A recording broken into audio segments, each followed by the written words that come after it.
சிபிஐக்கு மாத்தனப்போ இது தமிழ்நாட்டோட காவல்துறைக்கு அவமானம்னு சொன்னீங்க. இன்னைக்கு நீங்க உத்தரவிட்டதுக்கு பேர் என்னங்க சார்?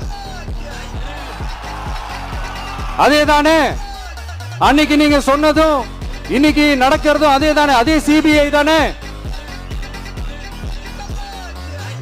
அதே சிபிஐ ஆர்எஸ்எஸ் பிஜேபியோட கைப்பாவையா தான் இருக்கு. ஏன் நீங்க அங்க போய் ஒளிஞ்சுக்கிறீங்க? ஏன்னா தமிழக வெற்றி கழகம் டிவிகே சார்பா நீதிமன்றத்தோட நேரடி கண்காணிப்புல ஒரு சிறப்பு புலனாய்வு குழு விசாரணை அமைக்கணும்னு ரொம்ப ஸ்ட்ராங்கா கேட்டிருக்கோம். அதனால அந்த பயத்துல நீங்க ஒன்றியத்தோட ஆட்சிக்கு பின்னாடி நீங்க போய் ஒளிஞ்சுக்கிறதுக்கு காரணம். இன்னும் உங்களோட ஆட்சியில் இன்னும் எத்தனை அட்ராசிட்டிஸ், அண்ணா யூனிவர்சிட்டி கேஸ்ல இருந்து இன்னைக்கு அஜித் குமார் அவர்கள் கேஸ் வரைக்கும்